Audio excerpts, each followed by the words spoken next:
Hello, reptile entrepreneurs. Welcome to this episode of the Reptile Entrepreneur Podcast. My name is Bill Strand, and today I have for you another case study. This is a real life situation where Sean McNeely is building a business and an outreach. You may remember Sean McNeely from last season, where we celebrated him earning his first digital dollar from following the steps that were on this podcast. Sean is continuing his efforts. He's building on that breeding business. He's creating an influencer outreach. Sean is also working with a blog called Footprints and Tire Tracks. This blog is meant to give a positive approach for large families dealing with children that are disabled. And his big question is, should he combine all of these into a website and just have one outreach? Perhaps it's a website that just has 3 different sections to it, and so them being connected is only in the background. But let's go ahead and bring him on. Let him explain it in his own words, and then we're going to go over the situation. So please join me in welcoming Sean McNeely back to the podcast. Hello, reptile entrepreneurs. I have with me Sean McNeely. Hello, Sean. Hey, how are you? Now, if you've been paying attention over this last year, you will see I actually did an episode with Sean because Sean has been following this podcast. And by following it, he's actually made his first digital dollar. And we did an episode all about that. So how'd you spend your first digital dollar, Sean? I didn't spend it at all. Oh, investing it. I love it. I love it. I put it back into the business, of course. I purchased, I don't know, what, a cricket or 2? Oh, nice, nice.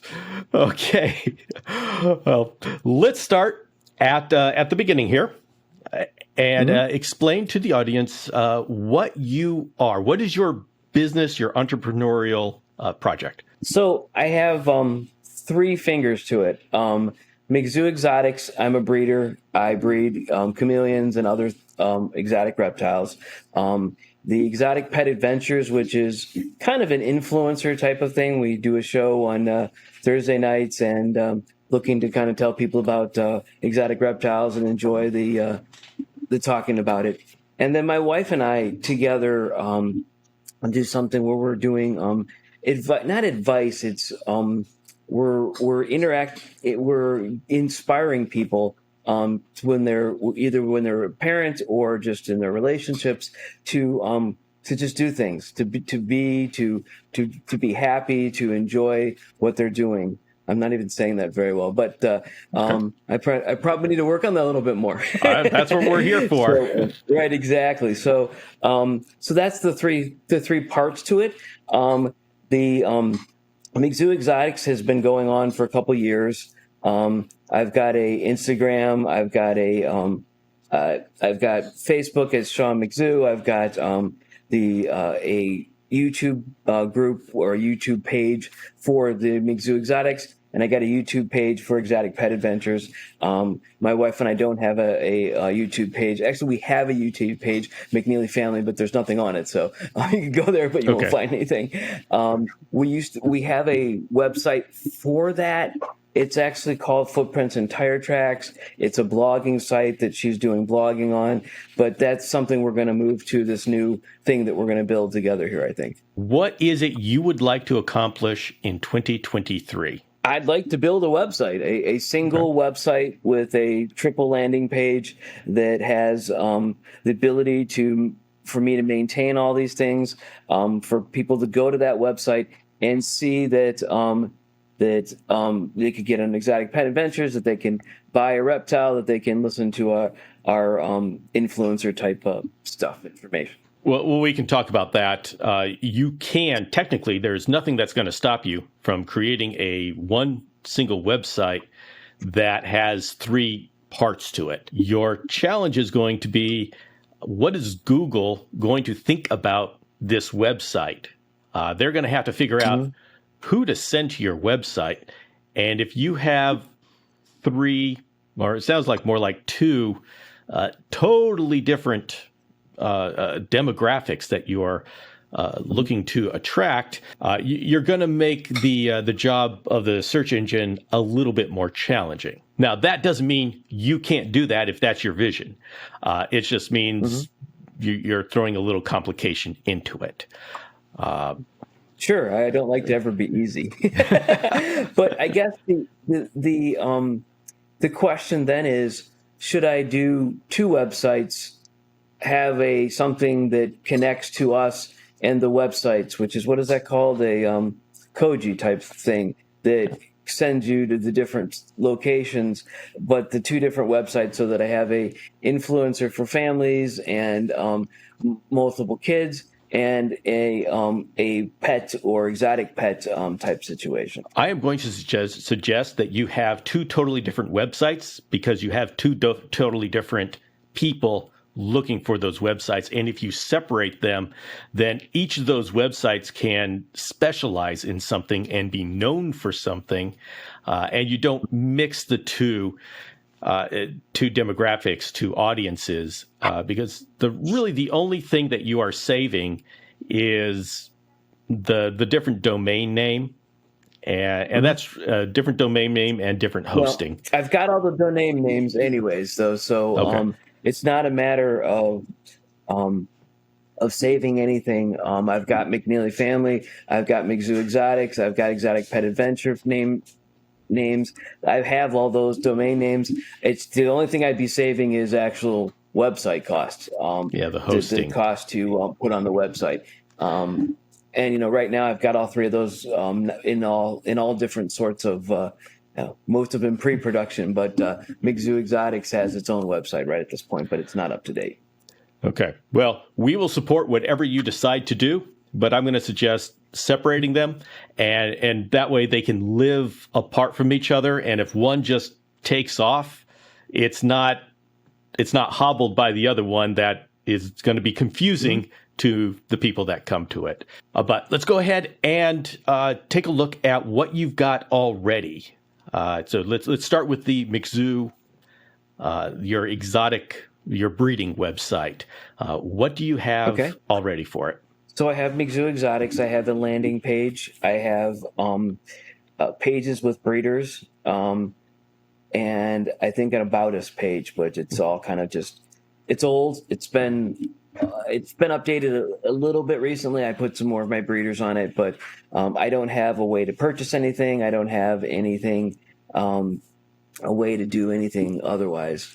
You could just look at my breeders, and you can see that these are the types of breeders I have, and I don't even have my turtles on it. I don't have anything else on there, so it's kind of very basic, bare bones. So for our entrepreneurs, how did you get your domain name, and where did you get hosting? So I got my domain name from GoDaddy. I chose GoDaddy because I'd used it in the past for other projects.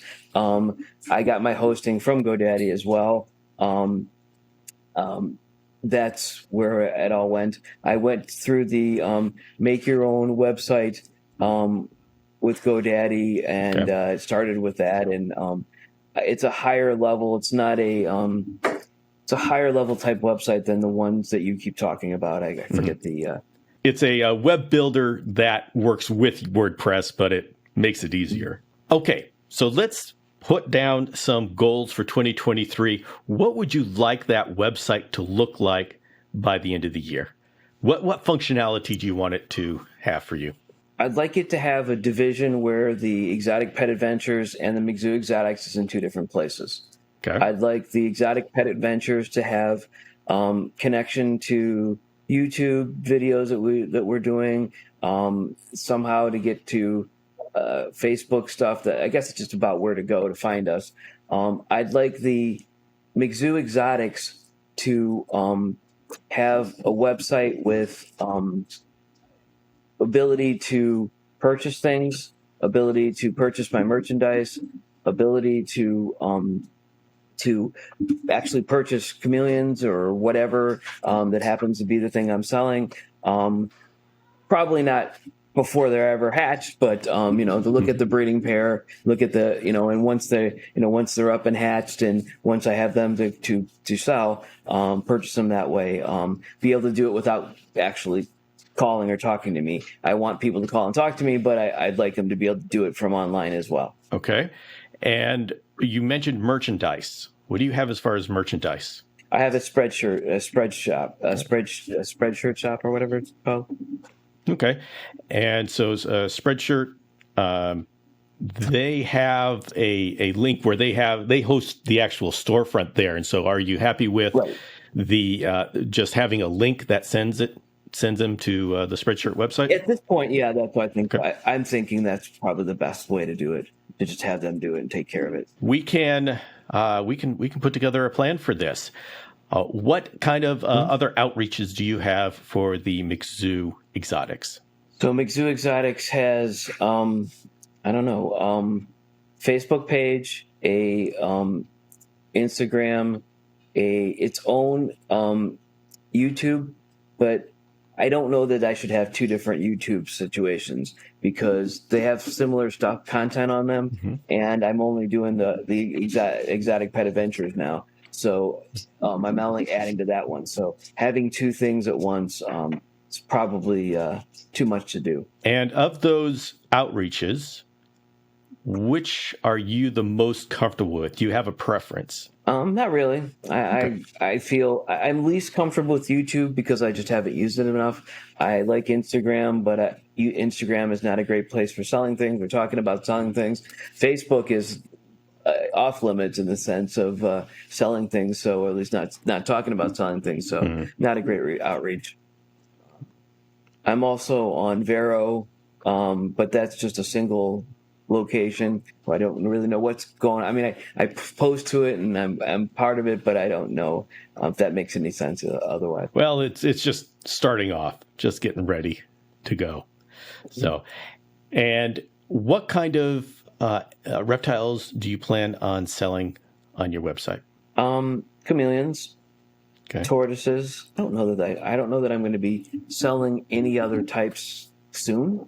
Breeding projects. I'm looking right at them. Geckos. They're in my living room here. But geckos are a couple years off because it takes 3 years to get them to be mature. You gotta breed them and see if you get lucky enough to have New Caledonia species that like each other. Otherwise, they kill each other. And but those are tough. But all of mine are from New Caledonia, so that'll be tough. But eventually, I'd like to sell those as well. All right, we can put together a plan, and I will get back with you, and we'll present it and see how we want to go forward. Thank you very much, Sean. So what we have here is a situation that a number of us fall into. It's where we have so many good ideas, and we've got to figure out how to juggle them all.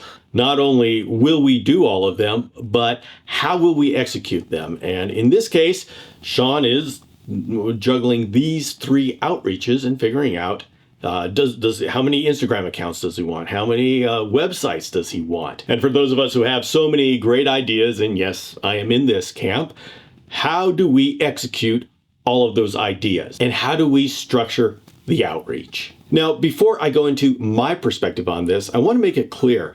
I'm going to be giving insight. I'm going to be giving a perspective, but I'm very careful not to say you have to do this or this won't work, because the things that have never been done before, those are the things that 3 months from now are the trends. And so if you are in a position where you're going to have to make some decisions, I want you to watch these episodes.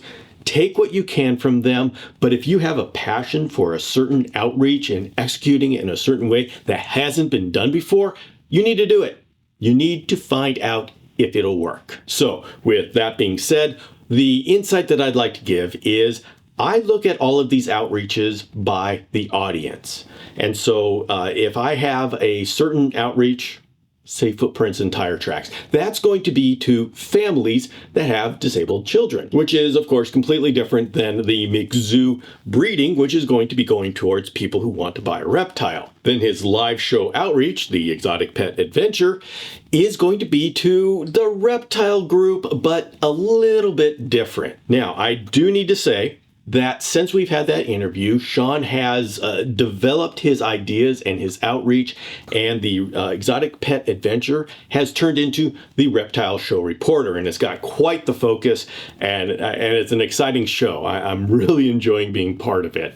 If you didn't know, he brings me on as a co-host, and so I just I just have fun. I don't have to do anything. I don't have to work. I just hang out. But he's traveling around the country and going to different reptile shows and reporting back as to what they're like. And so back to what I was saying, if you have a number of different outreaches and you're trying to figure out, do I combine them? Do I keep them separate?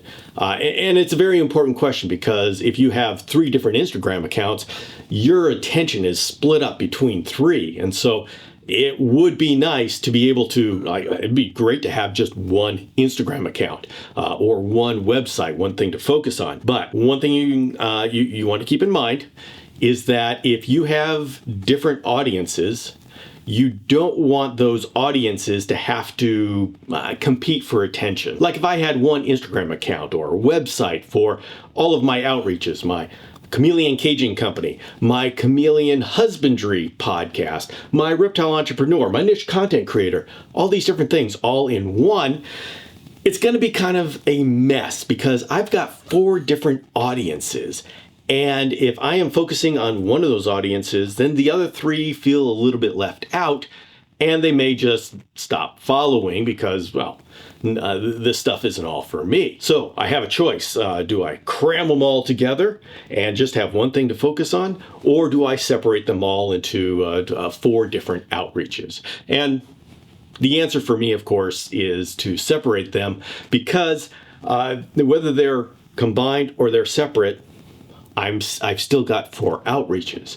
The only difference is that I am able to separate the audiences, and so each audience gets exactly what they want all the time. If someone loves chameleons, they don't all of a sudden get this thing about 3D printing, which if you're on Reptile Entrepreneur, you know, you often hear about 3D printing. And so I think that's the biggest takeaway from this case study with Sean. I think it's much more effective if you create one outreach per audience. Now, since I had this interview with Sean has worked tremendously at developing his outreach, especially with the Reptile Show Reporter. And so I invite you to check out Reptile Show Reporter on YouTube and on Instagram and watch what he's doing. He's in the process of building it. So you can see where he started with us talking in this interview. And right now you can check up on him and see where he is. And I can tell you that within a month or so, there's going to be another growth spurt. And so it's a dynamic show that you're seeing